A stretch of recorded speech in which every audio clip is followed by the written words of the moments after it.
where's my connection to the game? Because I can step outside and it looks real as well. Hey, everybody. Thanks for joining again. Today we got hobbies, dreams, and retro gaming. Going to go into each of these topics and just have a nice little discussion on them. First one is going to be hobbies and unique pursuits. First question: can you share one of your favorite hobbies or unique pursuits and explain what makes it enjoyable or fulfilling to you? One of my favorite things to ever do is hiking. I wish that I had more time to go out and do it.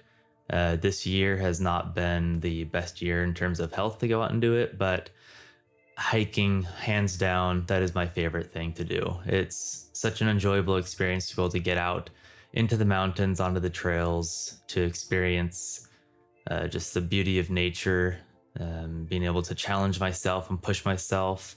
I like to look up and see where I'm going to go first, clearly. And then I don't usually like to go in like the bigger main hiking trails because I feel like if I'm going out hiking, I want to be kind of away from people. So I try to look up hikes that are more like off the beaten path. And oftentimes I'll try to look at hikes that have kind of been abandoned. I've done several of those that have been pretty amazing, gone up to several peaks from ways that aren't usually the more common path.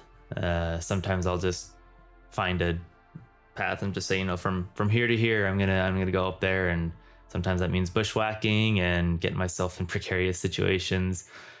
But that's one of my favorite things to do, is to just go out and be in nature and find that off the beaten path trail. Question 2.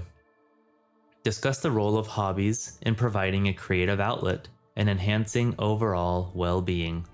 How do they contribute to work-life balance and personal satisfaction?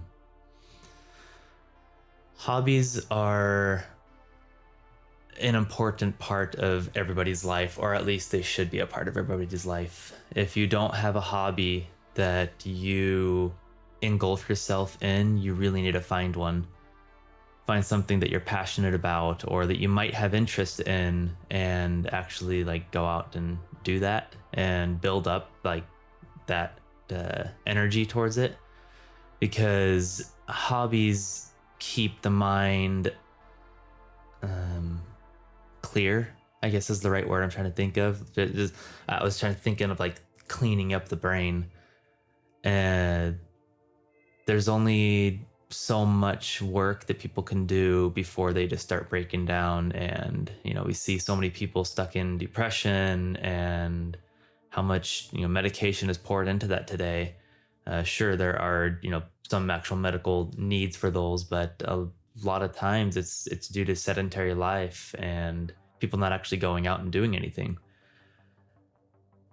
So how do they contribute to work-life balance and personal satisfaction? Yeah, exactly what I was just saying. I kind of forgot that was there. The work-life balance, that's the most critical thing that's going to keep people sane today. And that's falling by the wayside. Some people, their hobby is literally just being with their friends. That I would call that a hobby in and of itself. But I've seen articles and papers talking about how the percentage of people that are just being alone and staying inside and not going out and actually doing anything, that number is creeping up over the past. I can't remember exactly how many years. I said I'm just gonna just throw it out there and say the past 10 years. People have just been sitting and not actually doing anything with their life, not finding that enjoyment. Sure, they might enjoy vegging and watching a couple episodes of something. Not the same thing.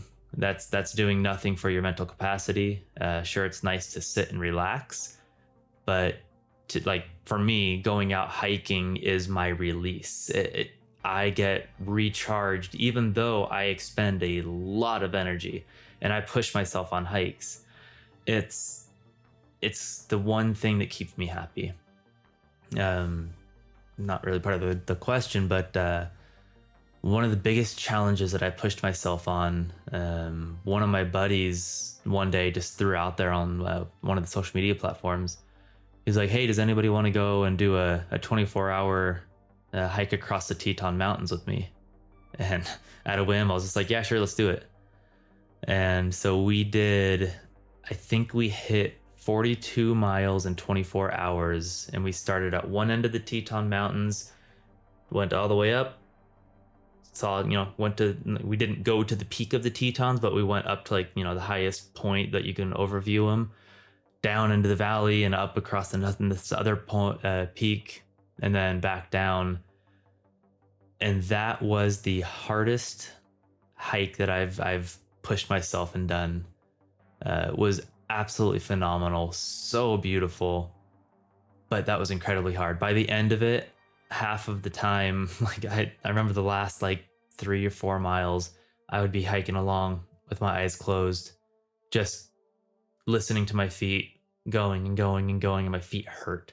I learned a big lesson about long distance hiking right there. I didn't have the right shoes. I'm used to just doing local trails here, and I've done like 13, 14 mile hikes, but that was about when I hit like the 23rd mile, I realized, oh boy, my feet really hurt. They really, really hurt.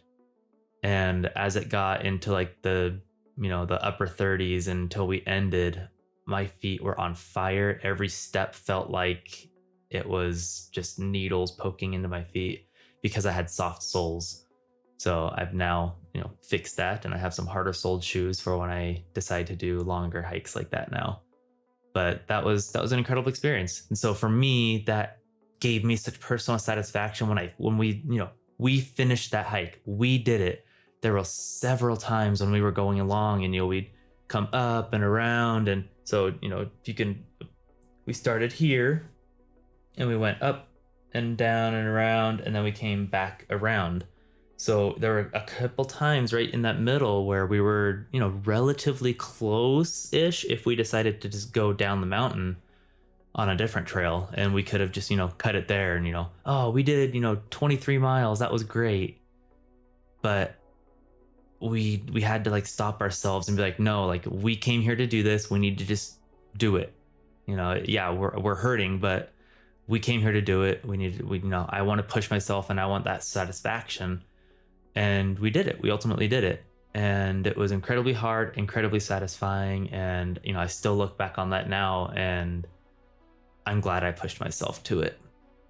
So find something in your life that you can, push yourself, whatever that can be, because that's gonna be very fulfilling when you find that in your life. Question 3. Explore the idea of cultivating new hobbies. What advice do you have for individuals looking to discover and engage in activities beyond their typical interests? I guess, like I was just saying, anything can be a hobby. Whatever it is that you might have, an inkling of interest in, start trying to build that up, and you may find something that you're super passionate about.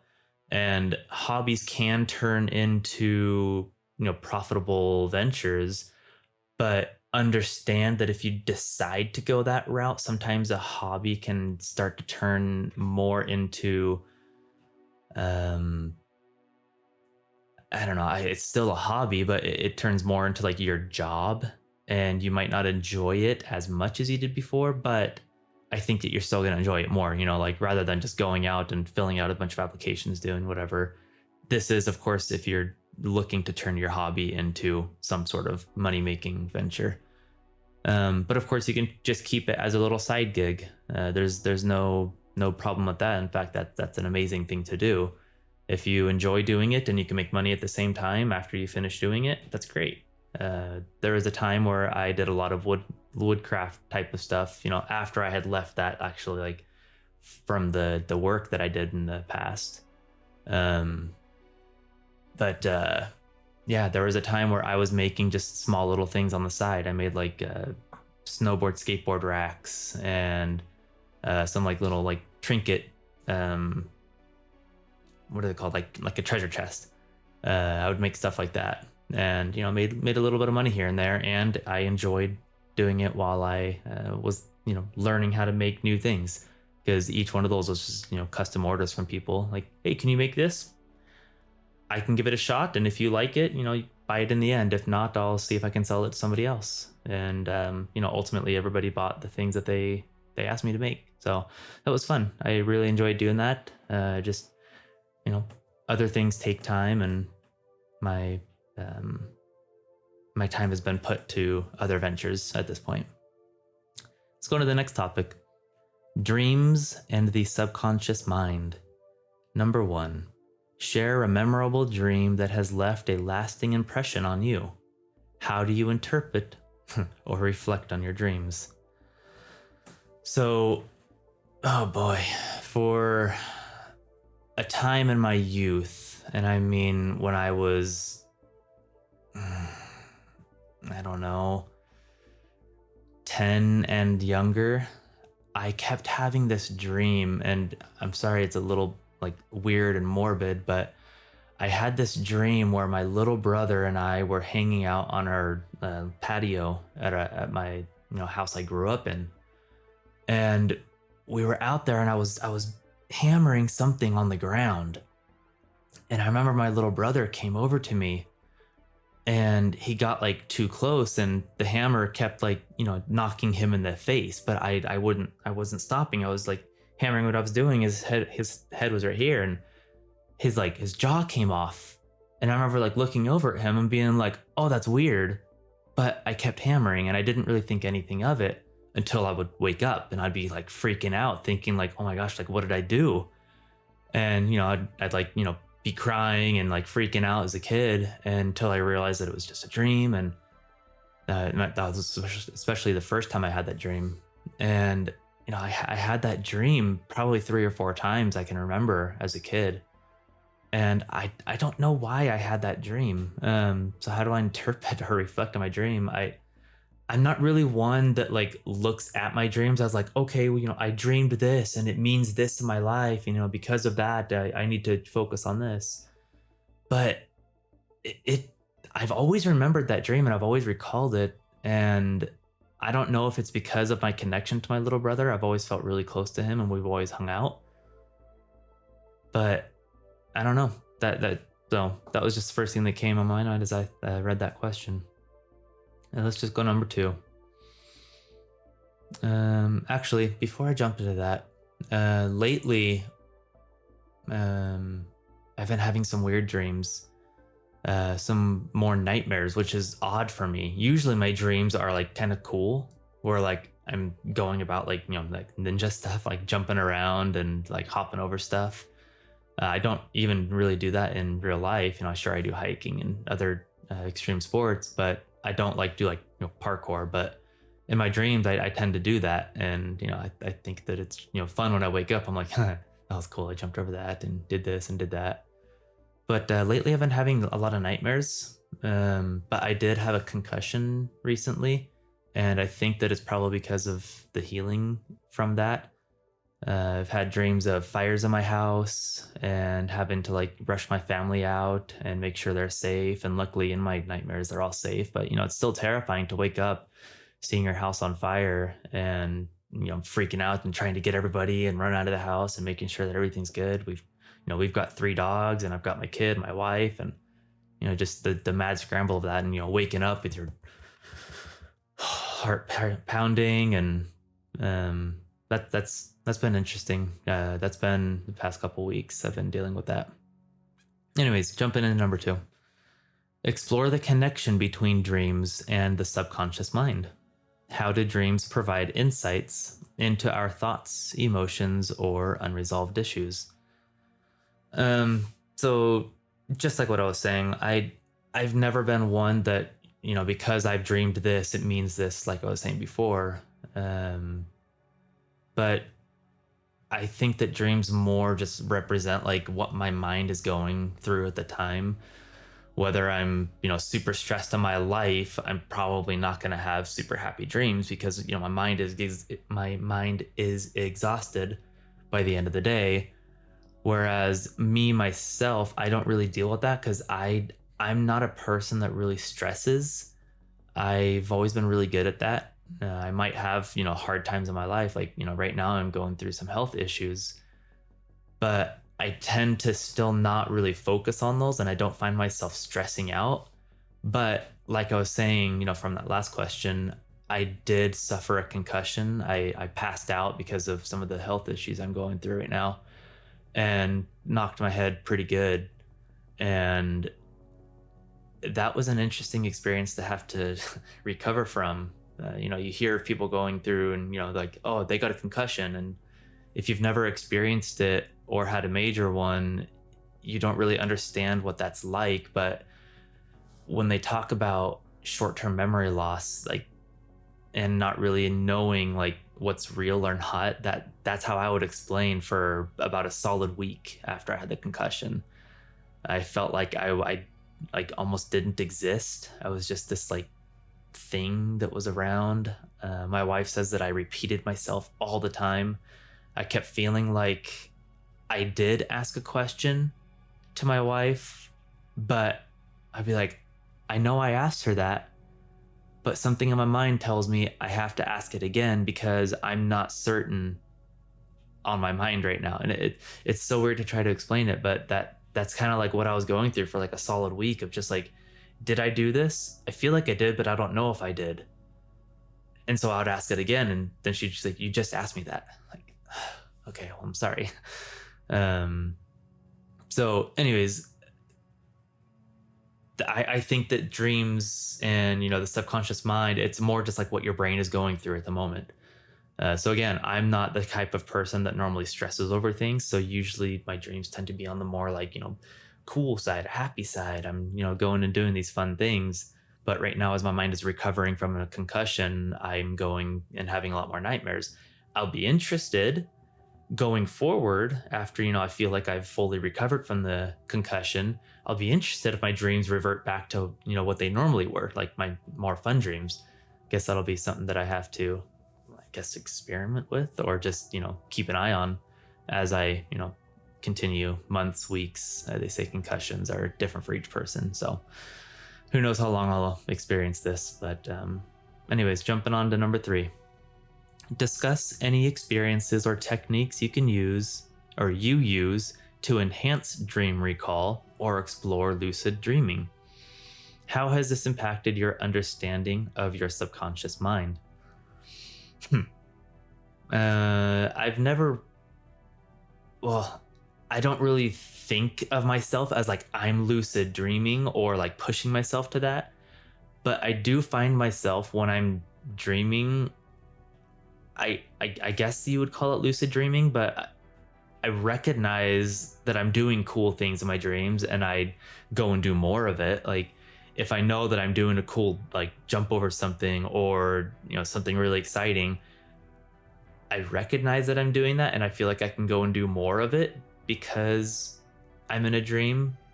So I guess you would call that lucid dreaming, but I've never like sought it out or like pushed myself to try to lucid dream. It's just been something that I've always done. But I know that there are, other ways that people can do it, which I've never done. I've been, curious about it, and I won't say I'll never try it, but something like on the hallucinogenic drug type of side, I know that there's things that people can take and that would, push them to more like, of the hallucinogenic or maybe being able to lucid dream or see things or just, if, not a lot of people have dreams or recall their dreams or, have cool dreams. And I think my understanding of that is that, you can be like led, like I know there's like the shamans doing like the ayahuasca, and I think that they like lead you in like this journey, but of course you'd have to like go to like a shaman and stuff like that. Sure, you can do it on your own, but that's kind of not what I was thinking here. But I think there's ways that you can try it. Aside from the drug aspect of it, I guess, a dream is really something that you recall from what you're like, what you woke up in the middle of. So maybe if you set an alarm every couple hours, if you really want to like, try to have a dream, that might be a way to like wake you up a little bit, or set like a tone that beeps, but doesn't necessarily keep beeping. So you like, have to get up and turn whatever it is off. That might be a way to help you trigger like a half wake up. So where you're still in the dream and you can kind of try to control it a little bit there. I don't know. I've never tried it because again, it's not something I've ever sought out. It's just when I wake up from a dream, oftentimes I feel like I can keep staying in the dream. So yeah, that's just me, but it's going to be different for each person. So it's hard to really say. Anyways, let's go into our last topic. Retro gaming, and nostalgia. Number 1, share your favorite retro video game and the nostalgic memories associated with it. What makes this game stand out to you? I mean, retro, I guess, changes as each generation goes by. So for me, I guess thinking of the biggest game in my life, I do enjoy video games. Not everybody does. But from my childhood, the game that I remember so vividly, and I still absolutely love it to this day, is Final Fantasy VII. No, that was a big, big jump in gaming, and it got a lot of people really excited, like in the Final Fantasy series. My first memory of it as a kid, I don't know, I was maybe 7 or 8. I can't remember what year it was. It came out, 98 or something like that. But I remember my brother playing it, and I loved watching him play because it felt like such an interesting game, and I loved like the reading the story development along with it, and I vividly remember that as a kid, and then I started playing it and really getting deep into it, and I remember there is this like a video game arcade that was nearby my house that my parents let me walk to. And then, they gave me like $5, I think every week or every other week to, go there. And there is a guy that worked there that was always there when I went. And he was very excited about that game as well. And it was really fun because I would be there playing it, and, he'd be excited that I was there, and he'd help me get over some things. And so that was just like a fun little memory for me as a kid, is, my brother playing it and going to this video game arcade, on my own, and the guy was there and he was excited about it, and he'd be showing me all these things, and then even into like now, I don't have a PlayStation anymore, but I have emulators, and I can still play these games that I enjoyed as growing up, and to me it's different. It's a different feel of just like picking up a modern game today. I absolutely love modern games. I love the Halo series and the Modern Warfare games, and those are amazing, and the graphics are phenomenal in them. But there's just something different, and brings me home to my youth playing this game that I grew up with, especially Final Fantasy VII, and it's been fun replaying it over the years. So number 2. Discuss the influence of retro gaming on contemporary video game culture. How has the nostalgia for classic games shaped the gaming industry today? I mean, there's been a bigger push towards remaking video games, and that's been done. For instance, the Final Fantasy VII. I remember for 15 years, I remember people were like, remake Final Fantasy VII, and they kept saying, like, oh, we're gonna do it. And then what was it, like 10 years ago, they put out this little like trailer at one of the gaming conferences, and it was basically the first I can't think of what it's called, the first like video when you start to play Final Fantasy VII. It's this train going through the city, and they did a little presentation about a new gaming engine, and the graphics on it were phenomenal, and everybody was like, they're remaking it, oh my gosh, but they weren't. And I think that like sparked the the big push towards people being like, hey, well, you teased us with this, now you have to follow through with it, and follow through with it. And finally, I think they caved and they remade Final Fantasy 7. And they didn't do it like game for game. They changed it up and added their own things to it, but I enjoyed it because the story was there. It was like updated graphics and it was still fun, but there was like the modern touch to it, and that can go either way. You know, that can totally dive bomb and it could just be terrible. People could just, you know, ignore it for what it was supposed to be, and it could backfire. But I feel on that one specifically, they did a really good job. But, you know, there is that push towards the gaming industry of like these more retro games. And I think that might be because there is a bit more like depth to the games instead of just focusing on the super high quality, you know, graphics. So, question 3. Explore the importance of preserving and celebrating retro gaming. How do you see the role of classic games in the gaming landscape of the future? I guess what I was just saying, there's been more push for that. I think because there's people are wanting more like character development and like, you know, who is this and why is this, and you know, what's their history and like who are they? What makes them them? I feel like the games of the past were a little bit more involved in that. And I think people are looking for that connection in games again, rather than just like, you know, what's the best graphics that you can get? Because, you know, graphics can keep improving until I think there's going to be some sort of plateau with graphics, because a game can only look so real until it just looks real.